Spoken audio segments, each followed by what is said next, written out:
This conference will now be recorded. So welcome. Thank you everyone for joining us today. Welcome to the Hospitality and Tourism Career Panel. We are waiting for, I'll put my camera on until I start my slides. Waiting for one other panelist, but it's just a little bit after 3:30, so I think we should get started. I do have a couple of slides to go through first. I'm going to shut my camera off now.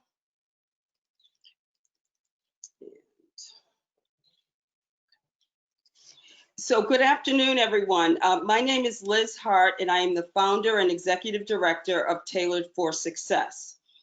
Today's webinar is part of our Reimagine Your Career series. The webinar will be recorded and will also be forwarded to all participants. As you know, this afternoon, we are fortunate to have a panel discussion with 3 top directors of Encore Boston Harbor. I will be monitoring the chat, so if you have any questions for our panelists, please feel free to post it, and we will also leave time at the end for Q&A. I want to take this opportunity to extend my thanks to Wendy Pham, Specialist Community Relations of Encore, who was instrumental in arranging a group of volunteers who have been presenting workshops to support the mission of Tailored for Success for the month of June. I also want to thank past Encore volunteers, as well as the volunteers here today, who are all experts in the hospitality and tourism industry. According to the Boston Chamber of Commerce, the hospitality and tourism industry is the 3rd largest employer in Massachusetts, with approximately 380,000 jobs. I'm getting a little feedback, so if everybody could just stay muted until they ask a question, thank you. So hospitality and tourism is the 3rd largest employer in Massachusetts with approximately 382,000 jobs. Like other industries, hospitality and tourism has been affected by COVID-19, so today's discussion will be especially important as Encore Boston Harbor prepares to reopen. I will be co-facilitating this webinar today with David Hart, Talent Acquisition Manager for the Commonwealth of Massachusetts, who is also the co-founder of Tailored for Success. Just a quick overview. Here we are, so you can see what we look like pre-COVID, I like to say. And yes, we are husband and wife. That's why we have the same last name, not just a coincidence. So I'd like to give a quick overview of Tailored for Success. Tailored for Success is a nonprofit organization based in Malden, Massachusetts, that is dedicated to empowering job seekers of all ages, ethnicities, and gender identity. For 20 years, we have provided services to the greater Boston area that certainly will not cure disease or fix systemic barriers to employment. But we provide something many of us take for granted, a new to you outfit to wear and the encouragement to take the first step on the road to employment. And with that step, we are helping individuals break the cycle of poverty for them and their families. Our services include Reimagine Your Career webinar workshop series, which is part of our job readiness training program. Our Boots to Suits program, which is our veterans transition program, and our career closet program. It is now my pleasure to turn the conversation over to David, who will facilitate the discussion and introduce our panelists. I just ask for a moment's patience while I switch back.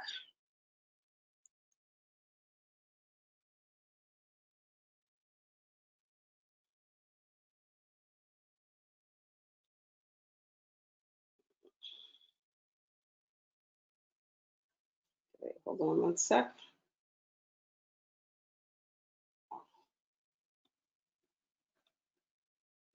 Here we are. Okay. I'm going to put my camera on so you can see David. And again, if people, hi Corey, you made it. Good to see you. How you doing? Good, I'm good. Thank you for joining us. We're just getting started now. I just did a, whoops, sorry. I just did a quick introduction of the panel and the flow. Now, for some Yeah, reason, I my heard everything. is Yeah, I not heard coming. I heard everything. I just Oh, okay, figured great, I wonderful. figured out the video. Okay.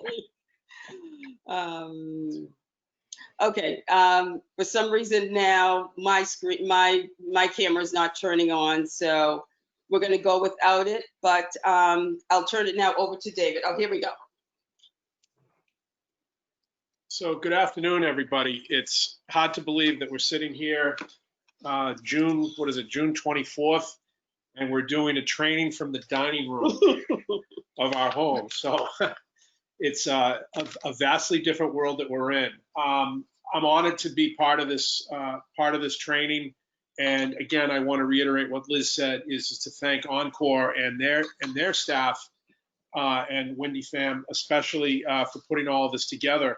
So my job today is to try to move this training forward, and to I have some questions that I'm going to ask some of our industry experts, and then what we're going to do is we'd like to open it up to discuss to all of our people that are on the all of the attendees that are on the webinar, to ask any questions that they may have. So before I get started, in doing just a little bit of research, I noticed that I was online and I was on an article from masslive.com, and they were at a conference in Springfield in February, and the keynote speaker was talking about, again, as Liz said, that the hospitality industry is the third largest employer in Massachusetts, and she was mentioning all of the different opportunities that the hospitality, and I'll say also tourism industry, offers. And one of the quotes that jumped out at me that she said is that when she talked with people that have worked in the industry, including herself, she said that all recall that their formative years in hospitality taught them important business and life's lessons that have stayed with them through their careers. And then another point that I really found interesting was that when they talked about the industry moving forward, now remember that this quote was obviously pre-COVID, but it is predicted that technology and robotics are going to hurt traditional jobs moving forward in the future. But what was also said is that ongoing service heart people will always be welcome in the travel and hospitality industry. And I think that as you meet our panelists, I think that you'll agree that these individuals are certainly, I love the term service heart individuals. And this clearly is, we all go away, we've all traveled, we've all done something in one level or another. And you can walk into the finest hotel or the finest restaurant or whatever, and if you have a surly, not very pleasant experience with the staff, then your overall experience is bad. So the other thing that was also said was the hospitality, and this will kind of lead me into introducing my panel, but the hospitality industry in general offers tremendous opportunities for entry and near entry level individuals. And there's so much growth involved in it. So what I'd like to do is I'd like to first start out. Corey is going to start. Corey Fulton is the Director of Public Affairs for Boston. His previous position was a casino shift manager in Joliet in Illinois, where he oversaw public areas, slot operations, table games, and beverage services on his shift. He has over 15 years in the hospitality industry, having overseen a variety of operational areas, including, as I said, slot operations, public areas, front office, housekeeping, valet, wardrobe, food and beverage. And he has spent the majority of his career with Caesars Entertainment. Corey also states that he has a passion for the hospitality industry and all the people we touch. I truly enjoy helping team members achieve success at work through training and development, and watching our guests benefit from the exceptional service they receive. And by the way, Corey has a twin brother named Carl. So we're never sure if Corey is the one who shows up to work or Carl. So who knows? I also want to introduce Virginia. I apologize. I just lost my place. Virginia Lara Perez. And she was born and raised in Madrid, Spain. Virginia began her career in hospitality as soon as she realized her passion for wellness and massage therapy.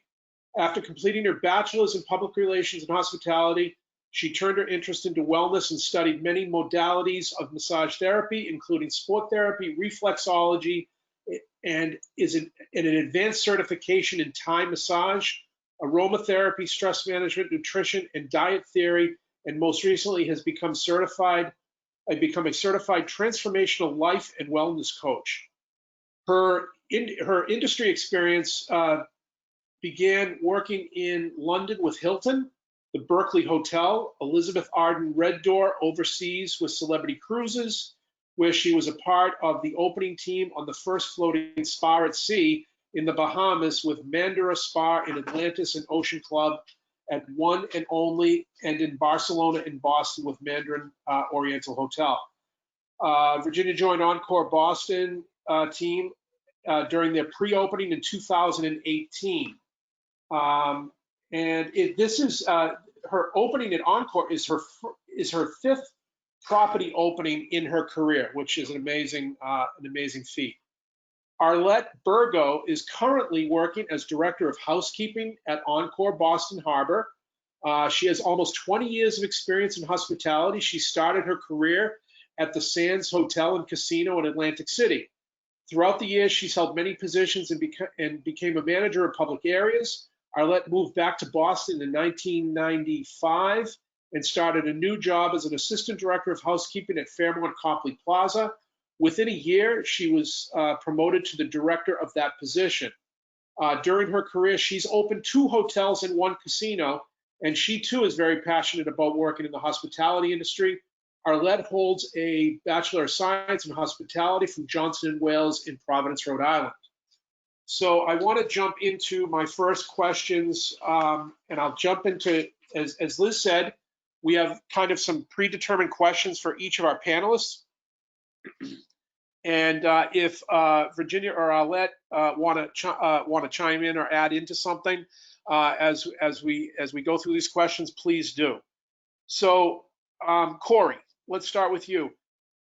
Can you just give us a real kind of a brief rundown of exactly what your responsibilities are as a director of public areas, and how many people do you manage, and what does your day look like?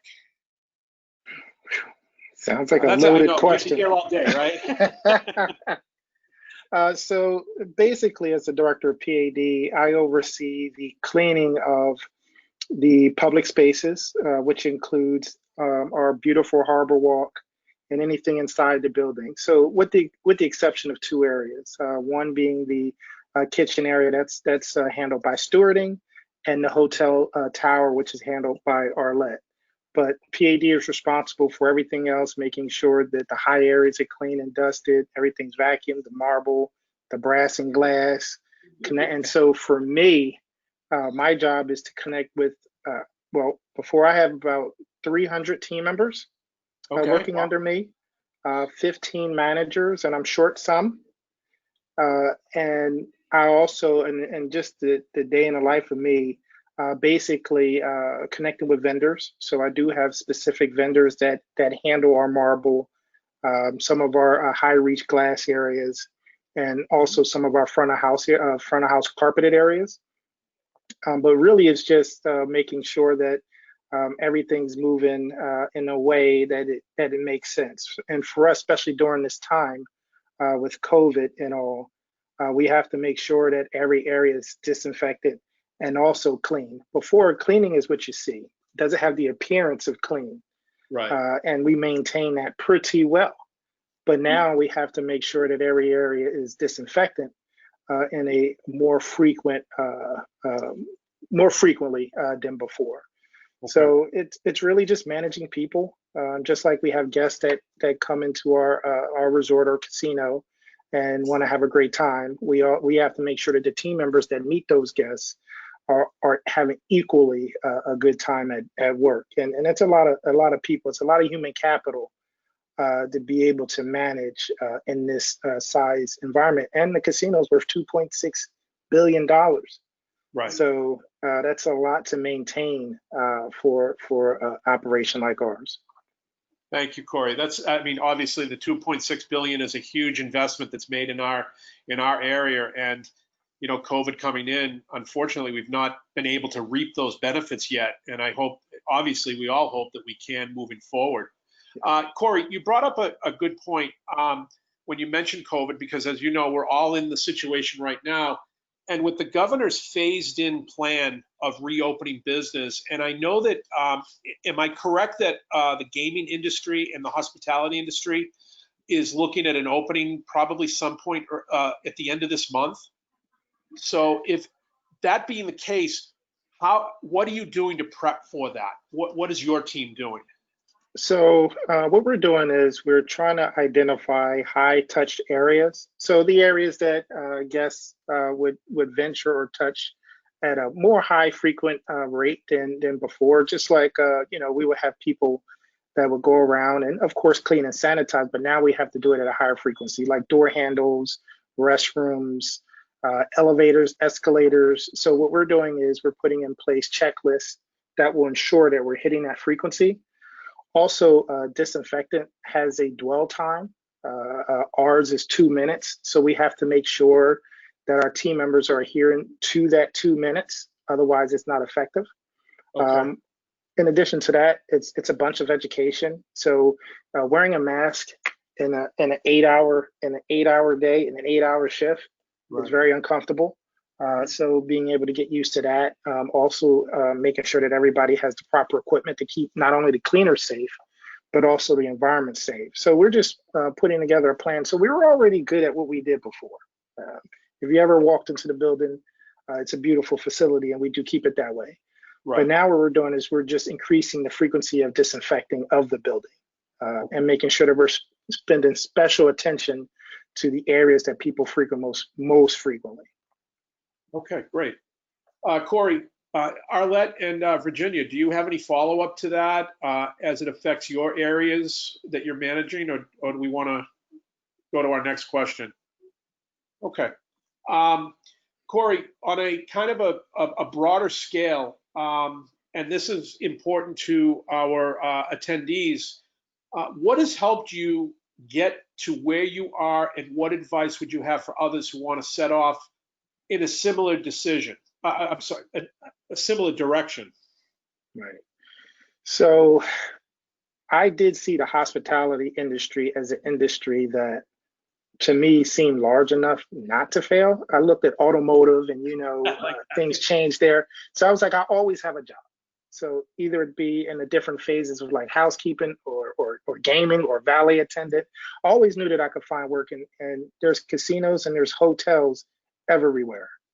So that was the first point for me. I was like, how do I stay employed? You know, and also the other reason is this business gives you an opportunity to travel, like Virginia has, like Arlete has. You can work in different places. Quite recently, I came from Illinois, and I said, you know what? How's Boston? Right. And then I had opportunity to live in Boston. I said, how's Kentucky? I lived in Kentucky. So those were some motivators for me.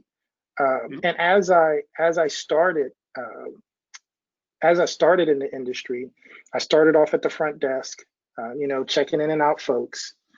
And then I went up to housekeeping and started to do that. But I felt like I needed to know more about the business. So that's what motivated me to get my master's in hospitality and tourism, because I wanted to know the totality of the business. And in that, I learned country clubs and cruise ships, and you know, because I wasn't sure where this was going to take me, but I wanted to be ready for the opportunity when it came. Right. So I was a slot manager. Now I'm in PAD. Tomorrow I might be in hotel. And these are all decisions that I get to make. You know, I get to say, okay, that's the job I like to take. So it's just a variety of jobs that you can actually have under one roof. And I've done that.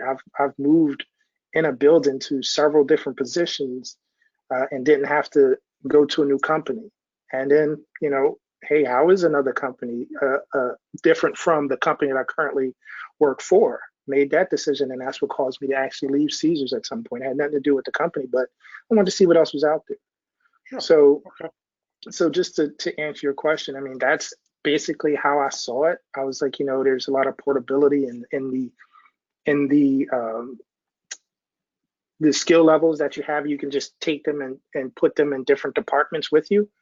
Right. And it just, like I said, it gives you the opportunity to travel. It gives you the opportunity to meet a whole lot of people. And the skills that you learn along the way compound on each other. Sure. Great, Corey. Thank you very, very much. I'd like to move on now to Virginia Lara Perez, who is the director of Spa and Salon.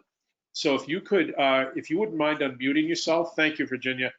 Thank you. So we read your bio. You began your career in hospitality and then turned to study wellness and modalities massage therapy. What caused you to pivot in your career focus, and what helped you to get where you are? I know that's a great question.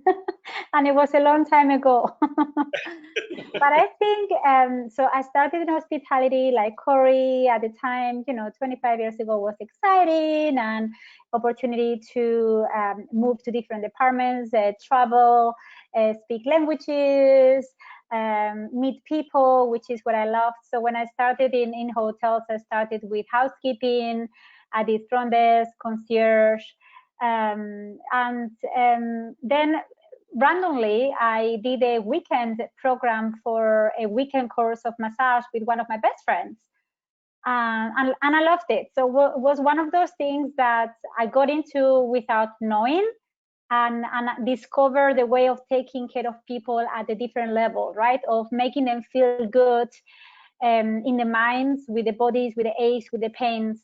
And it became my new passion. It became my new way of connecting with people at that different level. So I became a massage therapist, and that's when I learned different modalities of, different type of massages at the time. When I lived in London, I went to Thailand. I spent a few months in Thailand, where I spent time with a master learning Thai massage as well. So I really got deep into massage therapy as an overall. And then I guess my career as a massage therapist led me back into hotels and resorts. And then I just kept growing with my capabilities and my background into being a supervisor in a spa. Then I was a trainer as well. Then I became a assistant manager, then a manager, and then director. So I think at the end of the day, it's just knowing what is that it calls you to do, that you'll be happy, that you will feel fulfilled at the time of doing something for the rest of your life, and then have the flexibility that sometimes what you thought it was is not necessarily going to be the end of your path, right? Like you might come to new opportunities or new passions, right, as you keep moving in your career. And I think the key is just embracing them and experiencing it. And I mean, everybody's young now. There's no limits to age, so just follow your heart, and there's always time for everything. So, as Corey said, once you are in a hotel and a hospitality industry as an overall, there's so many different paths for you to follow that it's easy to keep rediscovering yourself. Great. So, Virginia, I'm gonna throw a little bit of a curveball at you.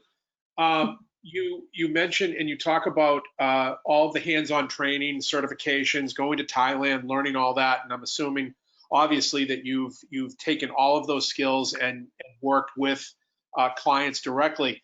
But as director now of the Spa and Salon for Encore, have you? I don't know what the right terminology is, but are you on the floor now with clients, or are you just in a management role? And do you miss that? Right, that's a really good question. So, I mean, I've been out of being hands-on as a massage therapist now for over 15 years, so it's a long time. It's something that I always miss because it's part of who I am. Like I feel grounded when I help people, when I put my hands on people and I help them, it's a natural. I just feel grounded. So I do have a massage table at home. And I do, it's my biggest secret. So good friends, my daughter who is 11 and is very spoiled, receive a massage every so often. But no, I don't do hands-on right now in the spa.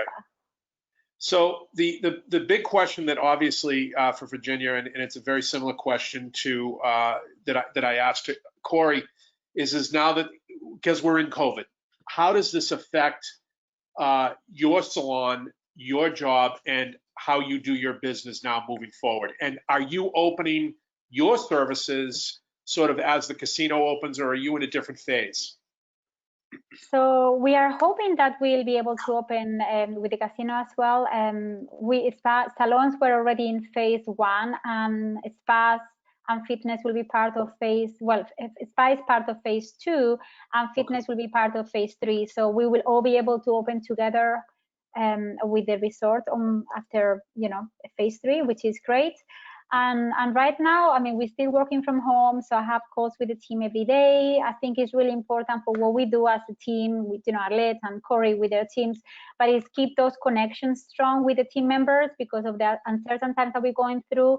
I mean, it's one of these times where we can say we truly live in the moment because we don't know really what the tomorrow is going to be like. It's like, this is what we have today, and we have to maximize it and think that, like, if tomorrow is going to be always an opening day, right? Like be ready all the time. So connecting with people, keep our research alive, comparing ourselves with the industry is doing, like the International Spa Association, for example, making sure that we comply with what the state is releasing daily, weekly, and creating our plans. So we are moving forward by creating the plans. So when we open, we are in compliance and everybody can feel safe and be healthy with all our best practices.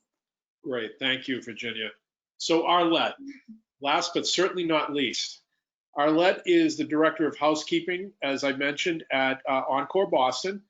And Arlete, based on your biography and your resume, you obviously have extensive experience in the hospitality industry and has worked in some of the most exclusive properties in the U.S. What does a career ladder look like for somebody who would be starting in housekeeping?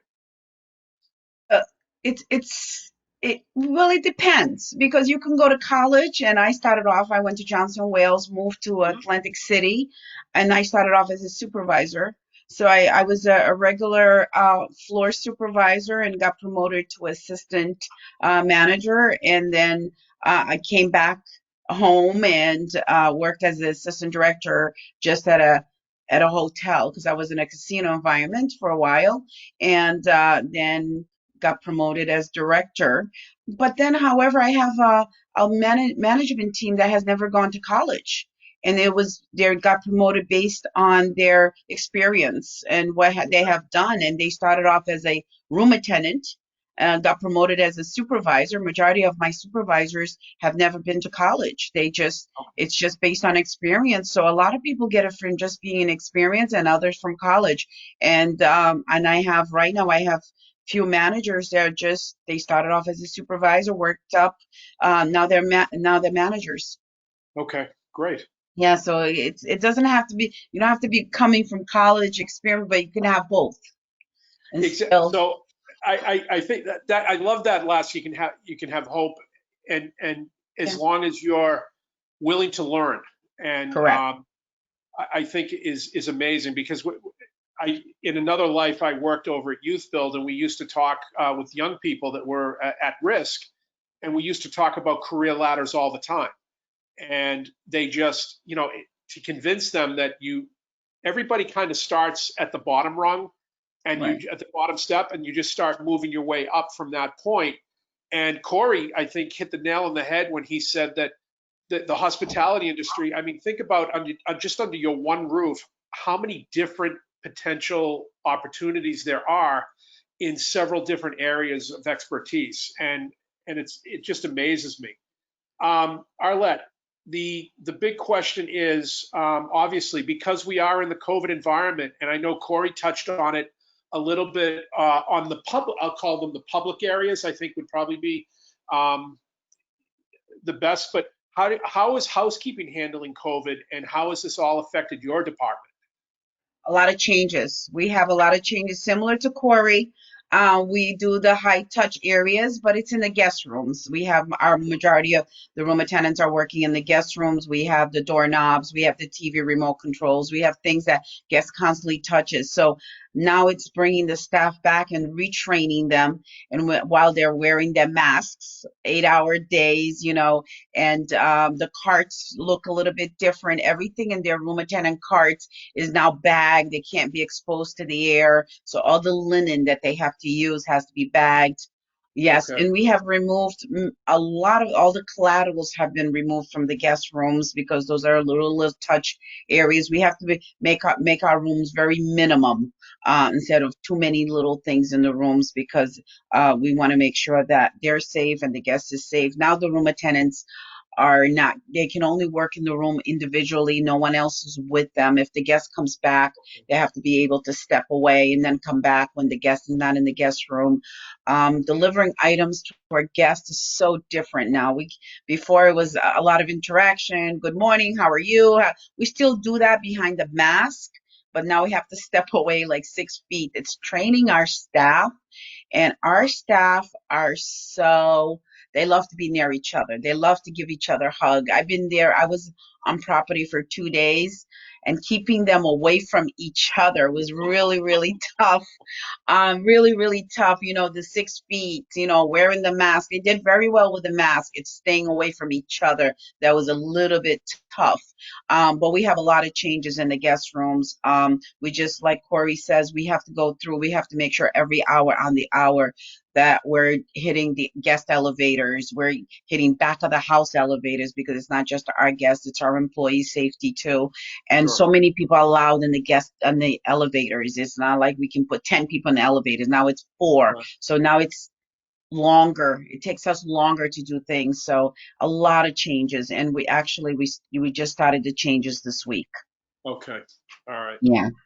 So I'm going to open up. I have 2 questions that I want to open up to our panelists, and jump in however you want. But the first question is, how can people prepare to work in the industry that you're in? And it's a very general question. Not necessarily specific to your part of the house or whatever, but just the overall hospitality industry. How can people get prepared to do that?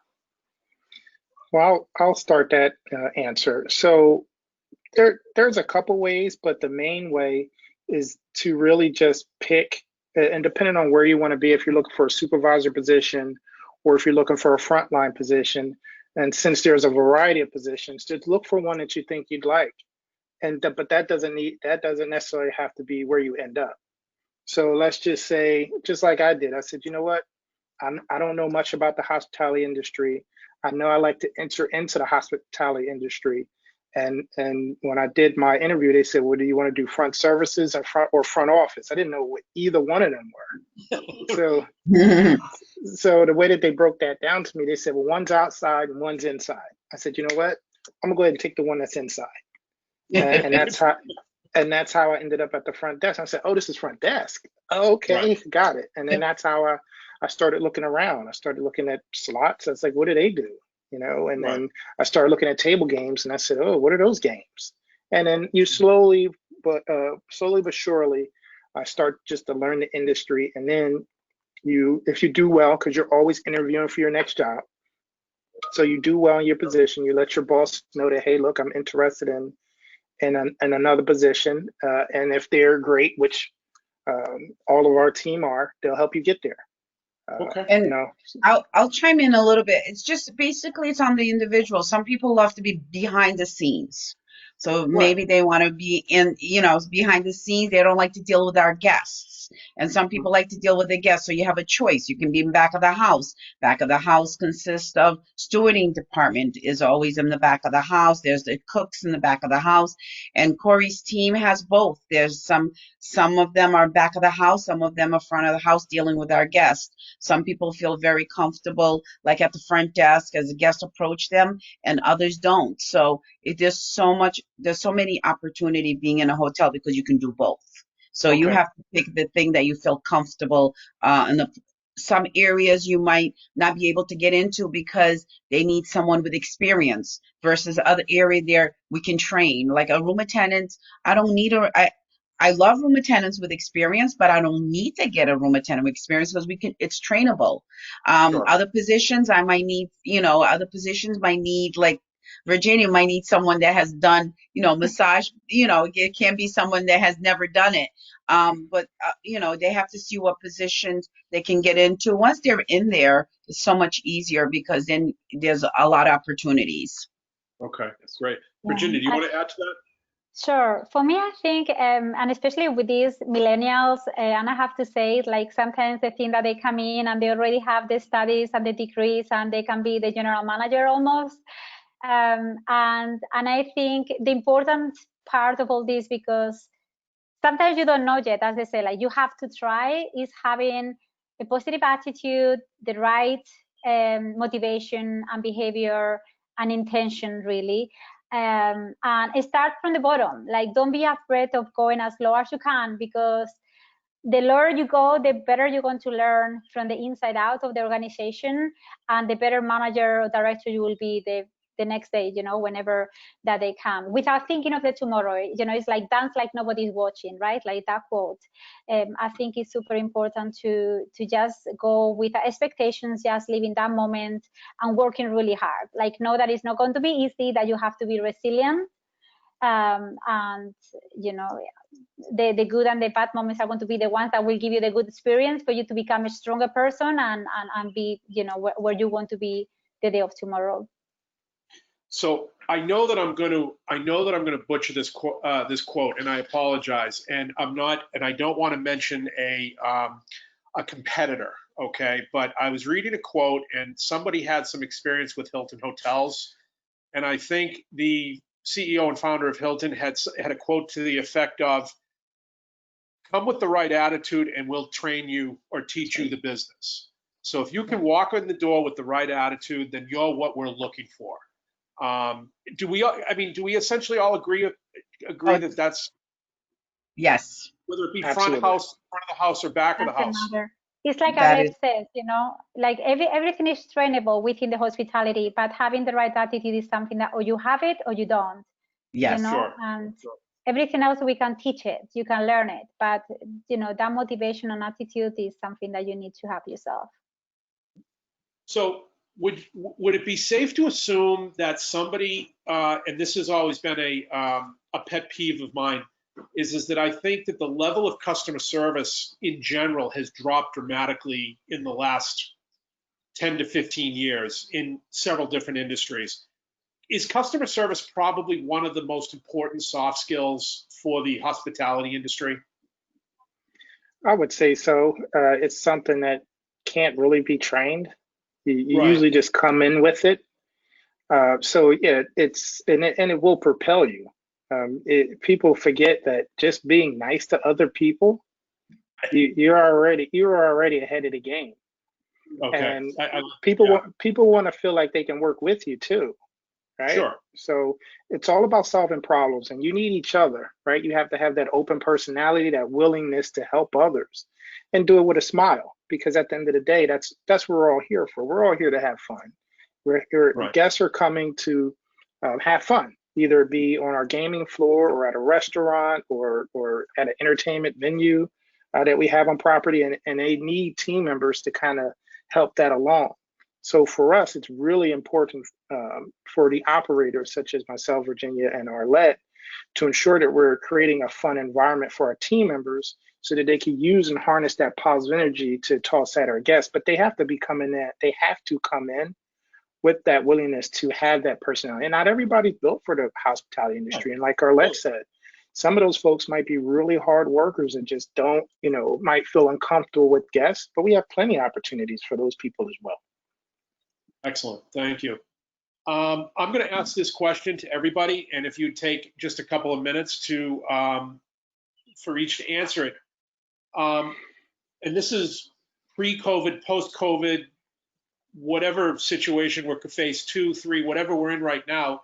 If we can just think about, beyond that, what does success mean to you in general, from a professional standpoint? What does success mean to you? And anybody can jump in and start out. I'm sorry to put you all on the spot. I'll start it. I like this question. So, and not to say I didn't like the other ones, but I really like this one. So success for me is watching other people get better, from your tutelage. So it's watching a frontline team member become really good at their job, start interacting with guests, because before they were nervous, they were learning their job, and you actually see them blossom. Love seeing that. You can have supervisors who they've never supervised team members before, and now they start to regurgitate the things that you were saying to them, to the team members, and you start to see them believe in themselves. It's great to see. And then managers actually being able to manage, look at the numbers, being able to make sense of a P&L. How do you do budget justifications? How do you speak to the president and do it in a coherent way and not be nervous? Sure. Not everybody starts off like that, so for me, it's very gratifying when I get a chance to see that. And another thing is, I've had opportunities that you never know where opportunities will come from. Just like you can have somebody that reports to you and they end up being your boss. This has happened to me. Right. and I've had people that's been my boss and I've been their boss. Sure. So it's the level of development that you have, and some people are just have that unique ability where they can go into a job and you see them and you're happy for them. And also watching folks I've seen people go from a frontline person to a VP. And some of that advice that you've given them, or some of the things, or you giving them that opportunity, actually goes a long way in their development. So to answer your question, that's what I find for me to be the most meaningful part. Great. Arlete, what does success look like to you? When I can look at my team, it's all back of the house. For me, it's watching my staff and making sure that my staff is happy. Because if I know my staff is happy in what they're doing, I know they will give a good service in front of the house. We're very fortunate to work under BG, our president of our company, who makes us very, very happy on a daily basis. And I know working under him and other management team and Encore, it makes me happy. So I like to portray, when I'm at work, I like to make sure that my staff feels that I'm happy to be there, that I'm there for them, because worst thing is not having a happy staff. Because then when they get to the front of the, in front of the guests, they are not going to give their 100%. So when success is also seeing my managers interacting with the staff also, and making sure that they're giving 100% to the staff and make sure that their needs are being taken, because everybody's so different. I don't deal with guests on a daily basis. I'm more back of the house. I deal with our staff. So making sure that our staff are happy, everything goes right into play. And great. And it works really well when they're happy. Excellent, thank you. And Virginia. Yes, I think both Arlete and Corey, I resonate with both of them. I think a happy team, happy guest, happy manager, director, right? Like at the end of the day, it's just the reflection of the team is going to be what determines the success of yourself or the organization, right? For me, just when I see employees that I had 10 years ago, and I have them coming back mentioning my name as one of their mentors, for example, or just getting up every morning and knowing that you're going to work happy, that's already been successful as an overall. As long as the team is coming to work and the team comes with a smile on their face because they're looking forward for the interaction with the team, and that sense of connection, right? Because sometimes, especially nowadays with technology, which is fabulous and we love technology, but sometimes we overdo it, right? But we're losing that sense of connections with people. And I think when you get into the team and you feel that connection, and feel the guest energy, and feel, in the spa, the salon is all about energies. Then, everybody's happy. Then we are, there's success in there. Excellent. Because it doesn't matter how many times we fail, as long as we keep moving forward in the right direction, right? And being humble and vulnerable and accepting, flows to keep becoming stronger. I think that's what it shows us to be successful. Sure. I'll say, and I agree with all three of you, being in human resources for as long as I have, I get bombarded every day by different technologies and different software platforms, and find the perfect candidate. And you saw the commercial that the bell is going to ring on your desk or whatever. But my argument is always never take the human out of human resources. And you guys clearly are putting the human into what you do, and that's so important to what we have. So I am going to just I'm going to have one last question. Is ask.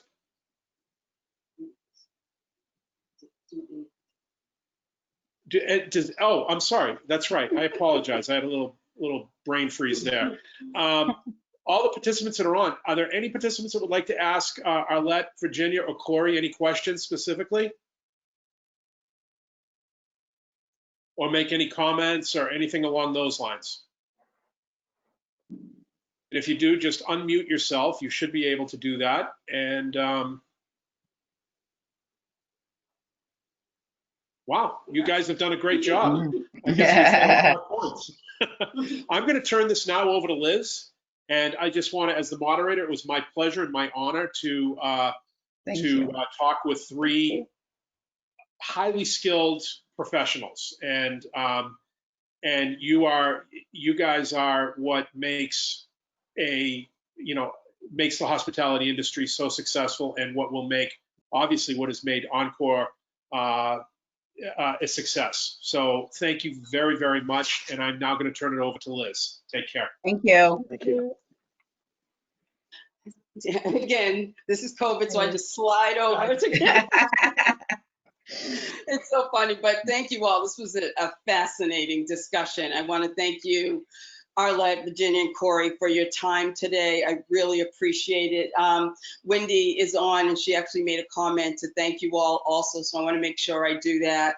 And I think this is a really great way to end the discussion.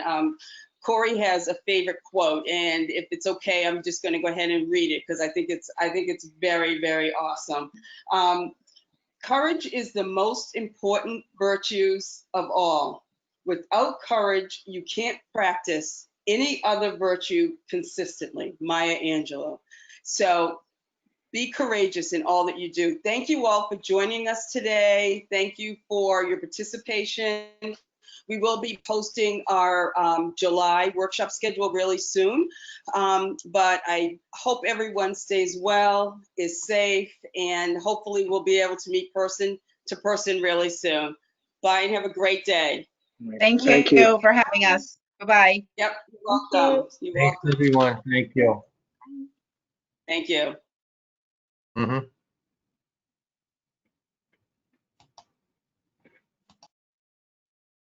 My computer.